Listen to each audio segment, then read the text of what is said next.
CODIS returned nothing. The DNA profile from the black glove found 2 miles from Nancy Guthrie's home was submitted to the FBI's Combined DNA Index System on Tuesday, February 18, 2026. The database ran that unknown male profile against 19 million offender profiles, 6 million arrestee profiles, and 1.45 million forensic profiles from crime scenes across the United States. And it came back empty. No match, no name, no criminal history, no prior qualifying arrest. The suspect, who spent 41 minutes inside Nancy Guthrie's home the night she disappeared, who left biological material inside a glove he discarded in the Arizona desert, has never been in the CODIS system. But Sheriff Chris Nanos made something clear on Tuesday afternoon when he confirmed the result to NBC News. He said, and these are his exact words, "That's not the end." He continued, "Now we start with genealogy and some of the partial DNA we have at the home." Genealogy, the same forensic technique that identified the Golden State Killer after 4 decades, the same pathway that has solved dozens of cold cases in the last 6 years. The process that takes an unknown DNA profile and builds a family tree backward through public genealogy databases until it narrows to a specific individual. It is slower than a CODIS hit. But in 2026, with specialized FBI units and advanced algorithms, what used to take months now takes days, and investigators are not waiting. The genealogy process has already begun. At the same time, there are new developments that have not received the attention they deserve. Sheriff Nanos revealed that enhanced images of the suspect on Nancy's porch may show him wearing a ring. A visible piece of jewelry that could be distinctive, traceable, and potentially identifiable by someone who knows him. Investigators are analyzing those images right now. There is also confirmation of advanced technology being deployed in the search. Search and rescue teams have been using specialized Bluetooth and Wi-Fi detection systems from helicopters, ground vehicles, and on foot. They are searching for electronic signals, including Nancy's pacemaker, across hundreds of square miles of desert terrain. 18 days into this investigation, the search has not slowed. It has pivoted. 400 investigators remain assigned. Nearly 40,000 tips have been received.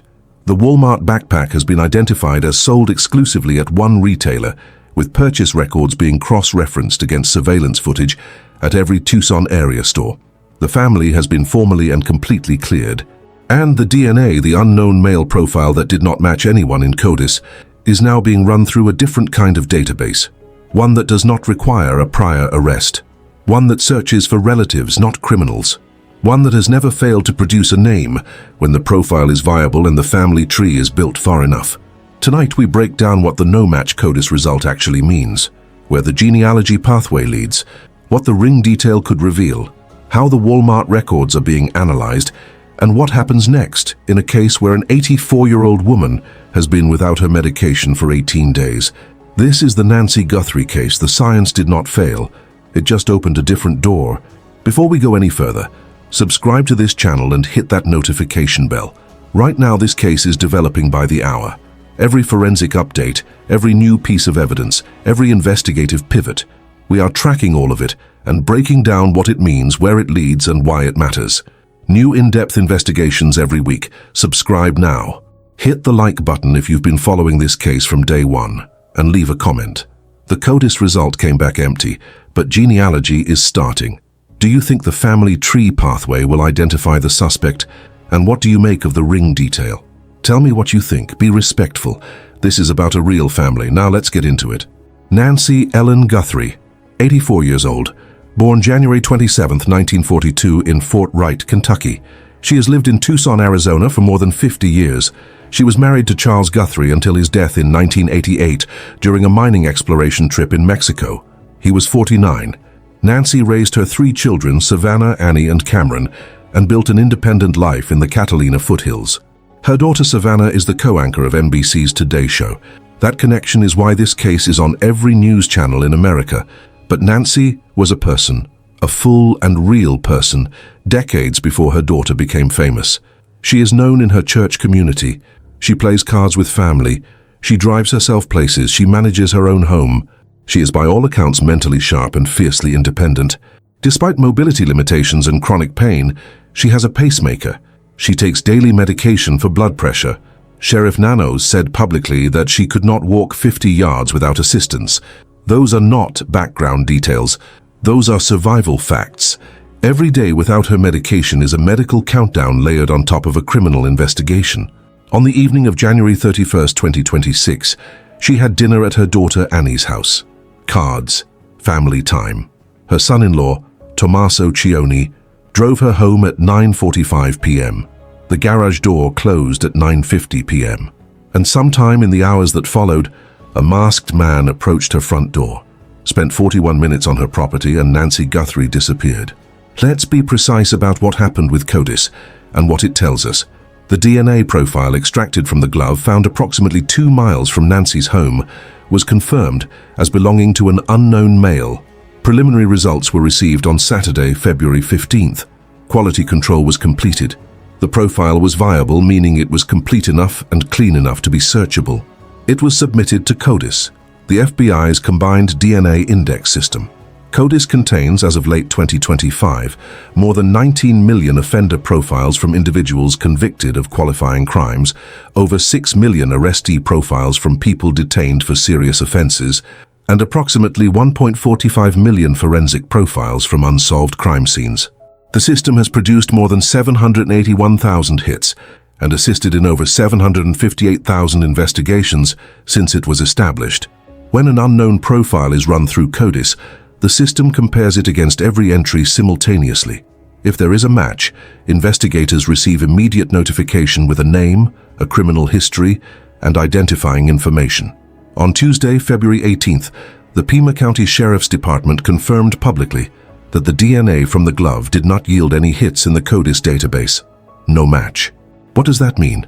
It means the unknown male who left DNA inside that glove has never been arrested for a qualifying offense that would place his profile in the federal database. It does not mean he has no criminal history. It means he has no qualifying federal DNA entry. There are categories of crimes and jurisdictions where DNA collection does not occur or is not submitted to CODIS.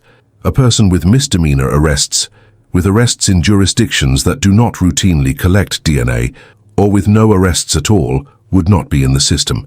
It also does not mean the investigation has hit a wall. Sheriff Nanos was explicit about this.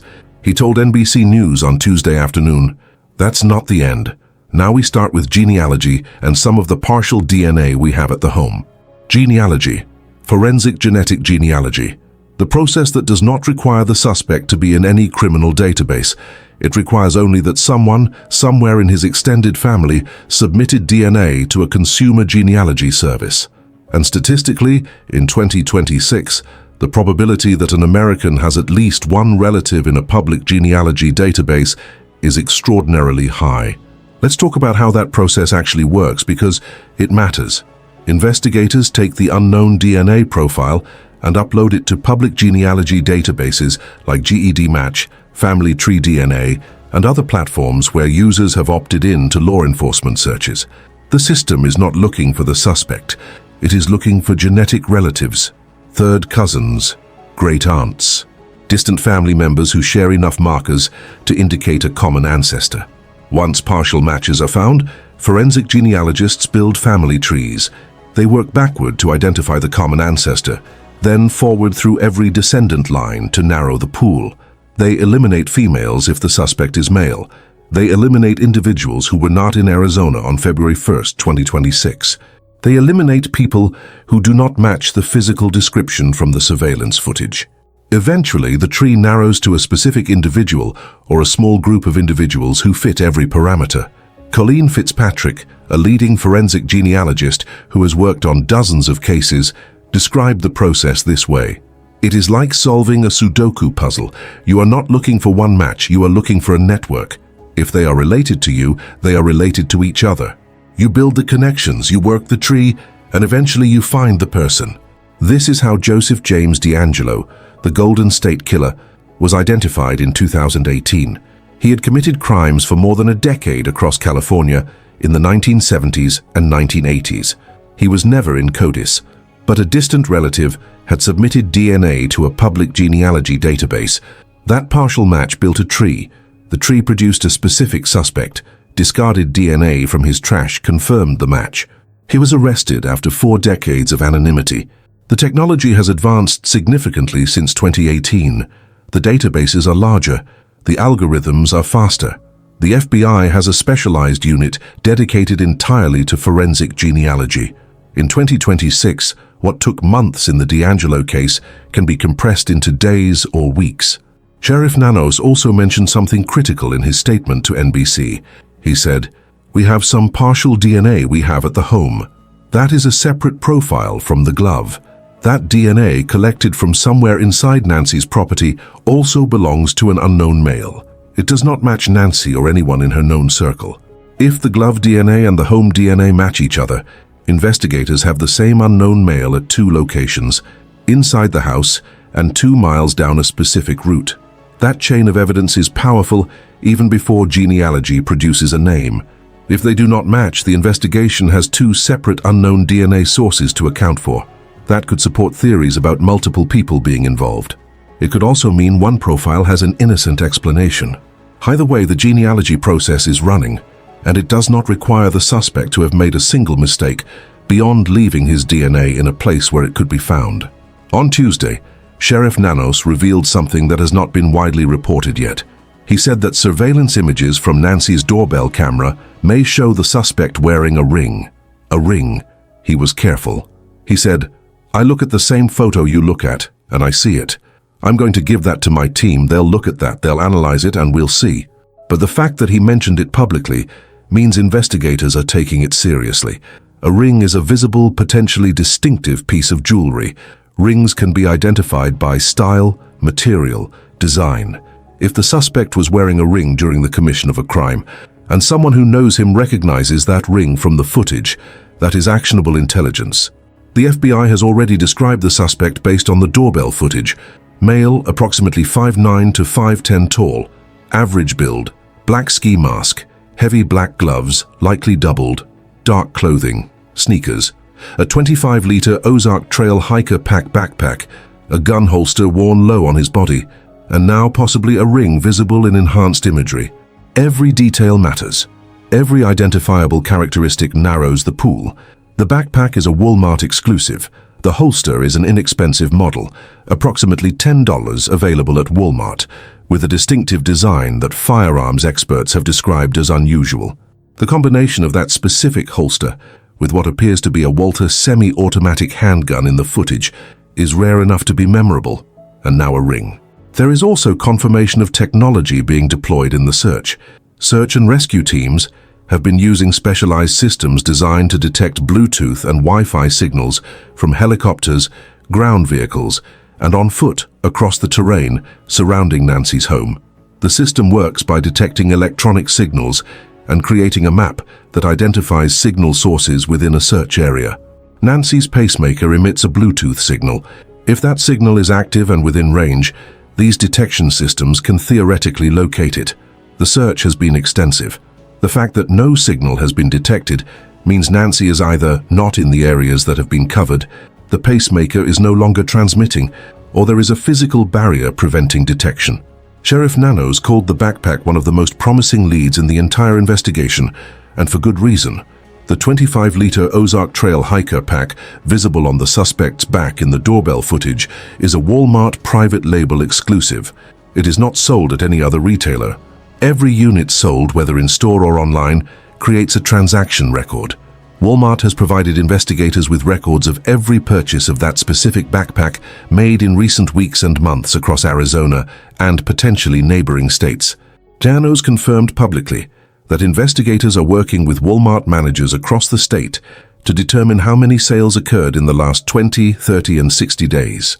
Every transaction has a date, a time, a store location, and a payment method. In-store cash transactions are the hardest to trace by payment alone, but every Walmart checkout lane has security cameras. Every entrance has cameras. Every parking lot has cameras. A cash purchase still creates a visual record of the person who carried that backpack to the register and the vehicle they drove. Online purchases are even more traceable. IP addresses are logged. Delivery addresses are logged. Account information for Walmart Plus members or app users is logged. Even a guest checkout creates digital records that can be traced backward. Investigators have spent several days reviewing Walmart surveillance footage at Tucson area locations. That is not casual browsing. That is systematic cross-referencing of purchase records against in-store camera footage, looking for the specific transaction that put that specific backpack into the hands of the man who appeared at Nancy's door. And the backpack is not the only item. The gun holster visible in the footage has been identified by law enforcement sources as an inexpensive model, approximately $10, available at Walmart. Sheriff Nanos confirmed on Tuesday that investigators know the suspect had a gun and that the holster has unique characteristics. Firearms experts have noted publicly that the combination of that specific low-quality holster with what appears to be a Walther-style semi-automatic is unusual and potentially memorable to gun shop employees or sporting goods staff. The ski mask and dark clothing may also trace to Walmart, though those items are not retailer exclusive. Still, if the suspect purchased the backpack, the holster, the mask, and the clothing in a single shopping trip, or even across multiple trips within a narrow time window, those transactions are connected. The profile of someone buying tactical preparation gear at a mass-market retailer in the weeks before a crime is a specific and searchable event. This is where retail forensics in 2026 becomes extraordinarily powerful. Walmart's database systems, combined with facial recognition technology that can be applied to in-store surveillance footage, combined with license plate readers in parking lots, create layers of traceable data.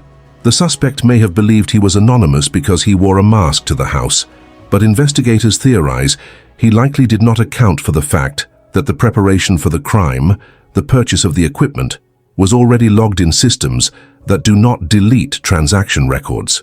Let's talk about exactly what is happening right now with the genealogy process, because it is the most important investigative thread currently active. The FBI's specialized genealogy unit has taken the unknown male DNA profile from the glove and is uploading it to public genealogy databases. Platforms like GEDmatch, which specifically allows law enforcement access, are the primary targets. Users of these platforms have opted into having their genetic information compared against forensic profiles. The upload does not search for the suspect. It searches for anyone who shares genetic markers, indicating a family relationship. The system is looking for third cousins, fourth cousins, great-great-grandparents' descendants, anyone in the extended family tree. When partial matches are found, forensic genealogists begin building the tree. This is painstaking work. It requires accessing public records, genealogy databases, obituaries, marriage records, birth certificates, census data, and any other publicly available information that maps family relationships. The goal is to work backward from the partial match to a common ancestor, and then forward through every descendant line until the tree narrows to individuals who match the parameters. The parameters in this case are specific. The suspect is male. He is approximately 5'9" to 5'10" tall. He has an average build. He was in Tucson, Arizona on the night of February 1st, 2026. He had access to or purchased a 25-liter Ozark Trail Hiker Pack backpack. He may have a distinctive ring. He may have purchased a gun holster at Walmart. He does not have a qualifying arrest in the CODIS database. As the genealogy tree is built, individuals are eliminated systematically. Females are eliminated if the DNA is confirmed male. People who were verifiably not in Arizona on February 1st are eliminated. People whose physical characteristics do not match the surveillance footage are eliminated. Eventually, the tree produces a short list of individuals, sometimes as few as 1 or 2, who fit every single parameter. At that point, investigators move to direct confirmation. They collect discarded DNA from a suspect's trash, from a cigarette butt, from a discarded cup. Anything that can be tested without requiring a warrant. That sample is compared against the glove profile. If it matches, the identification is confirmed. This process, which once took months, has been compressed significantly in recent years. The databases are larger. The algorithms that suggest family connections are faster. The FBI has personnel dedicated entirely to this work. Cases that took 6 months in 2018 are being solved in 2 to 3 weeks in 2026. Sheriff Nanos also mentioned partial DNA from inside Nancy's home. If that partial profile can be enhanced, or if it is sufficient for genealogy searching, it provides a second pathway. Two separate genealogy searches running in parallel increase the probability of finding overlapping family connections.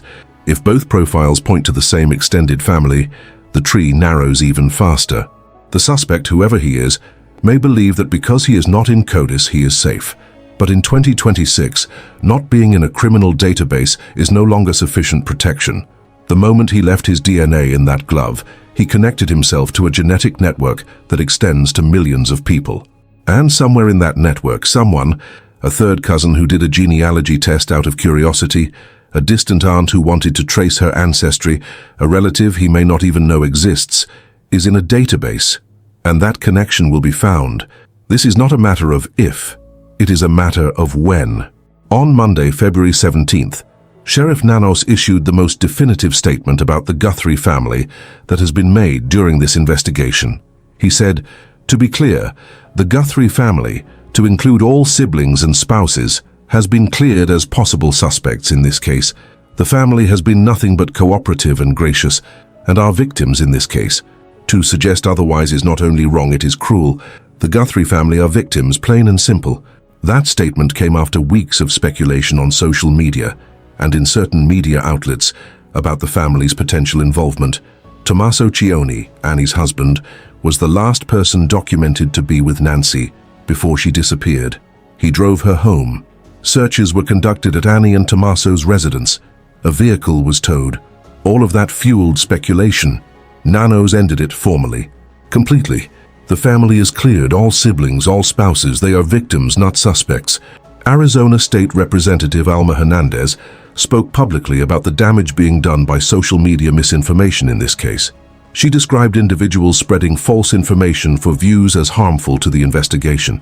She said, "Stop putting out this nonsense. Based on the information they're putting out, we're seeing that the calls are increasing to the sheriff and FBI on tips because they saw a video that someone posted. It's sad because we have a real family who's been impacted in our community. The tip line problem is real. Nearly 40,000 tips have been received. The FBI's National Threat Operations Center has fielded more than 18,000 tips alone.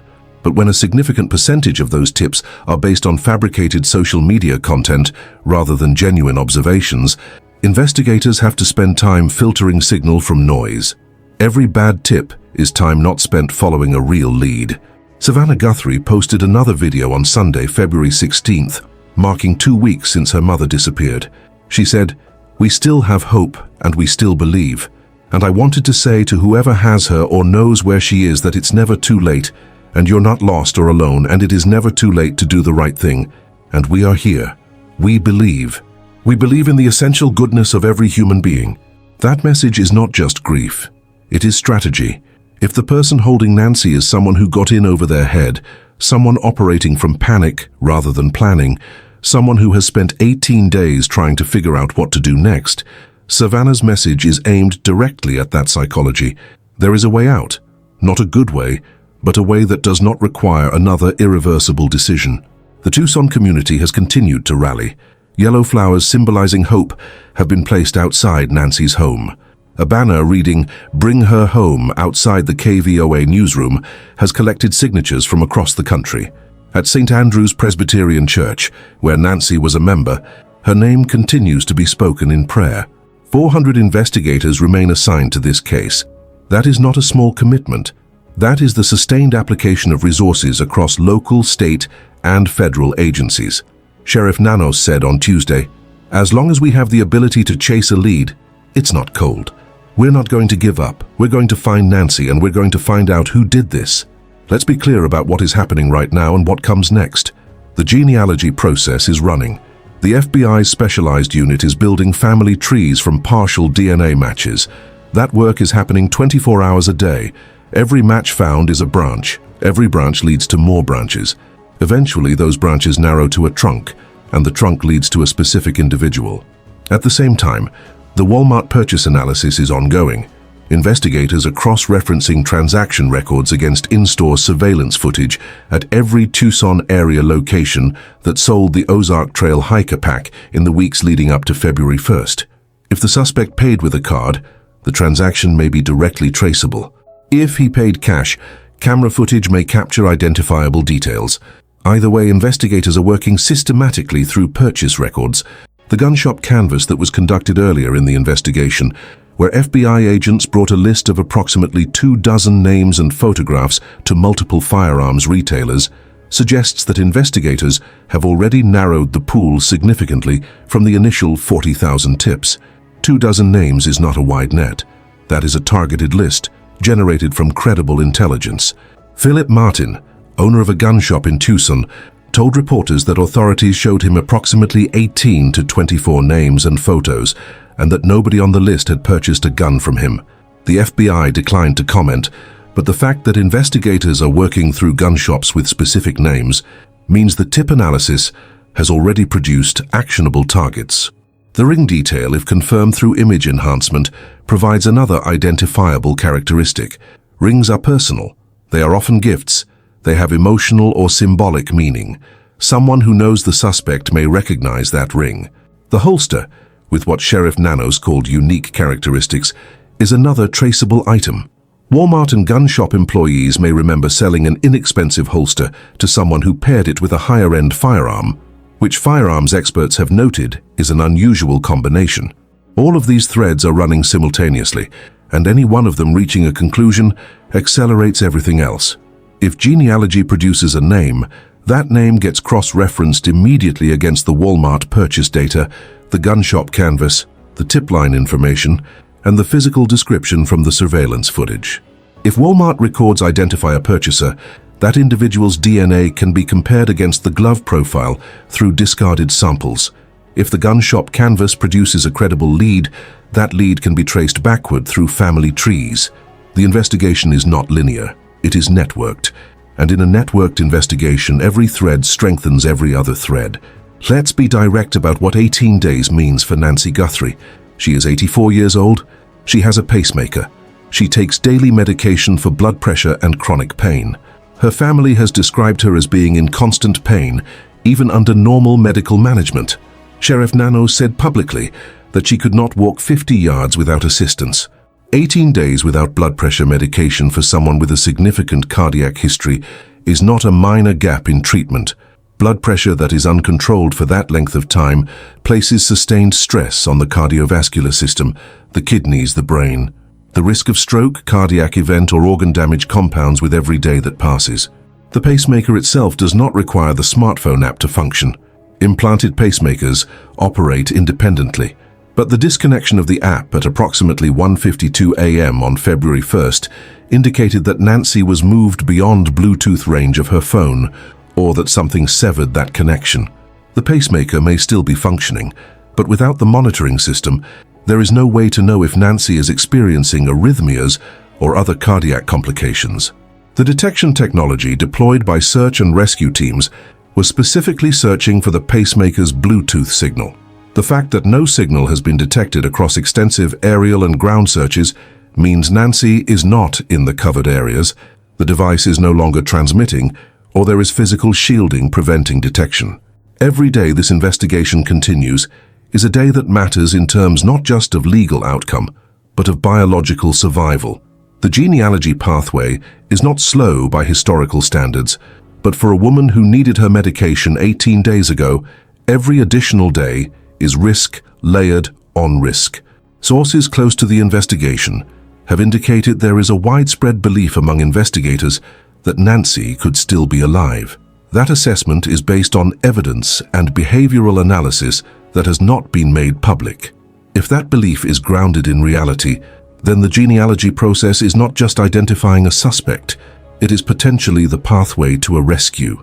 Here is where everything stands as of right now. February 18th, 2026. CODIS returned no match. The unknown male DNA from the glove is not in the federal criminal database. The suspect has no qualifying prior arrest that placed his profile in the system. But genealogy has begun. The FBI's specialized unit is building family trees from partial matches in public genealogy databases. That process, which identified the Golden State Killer after 4 decades, is running right now.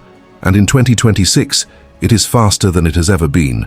Separately, unknown male DNA was collected from inside Nancy's home. Sheriff Nanos confirmed partial DNA from the home is also being analyzed. If that profile matches the glove DNA, investigators have the same unknown male at 2 locations, inside the house and 2 miles down a specific route. If the profiles do not match, the investigation has 2 separate DNA sources to account for. Either way, the genealogy process applies to both. Walmart has provided purchase records for every Ozark Trail hiker pack sold in recent weeks and months. Investigators are cross-referencing those records against surveillance footage at Tucson area stores. The backpack is a retailer exclusive. Every sale is logged. Every checkout lane has cameras. Every parking lot has license plate readers. The gun holster visible in the surveillance footage has unique characteristics. Investigators are working through gun shops with a list of approximately 24 specific names, asking whether anyone on that list purchased firearms or related equipment.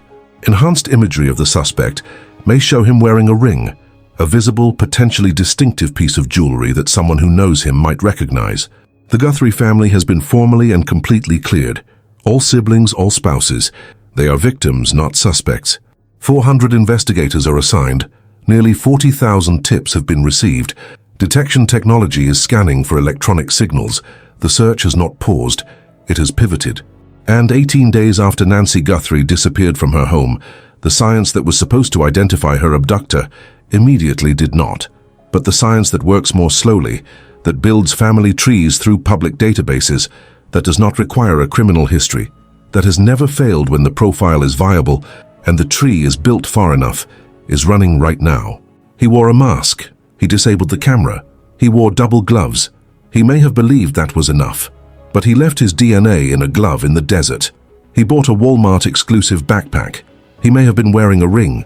He left biological material inside Nancy Guthrie's home. And every one of those details is a thread that connects back to him. CODIS did not have his name, but somewhere in a family tree that is being built right now from public genealogy databases, there is a third cousin, a distant aunt, a relative he may not even know who submitted DNA to trace their ancestry. And that connection will lead investigators to a specific household, to a specific individual, to a name. It is not a question of if, it is a question of when. And for an 84-year-old woman who has been without her medication for 18 days, when is everything? Subscribe to this channel. Hit the notification bell. We are not looking away from this case, not until Nancy Guthrie comes home. This investigation was presented with respect for Nancy Guthrie and her family. Our goal is to examine the evidence and search for truth. These are real people. This is a real family. And this is still, right now, a race against time. Thank you for watching.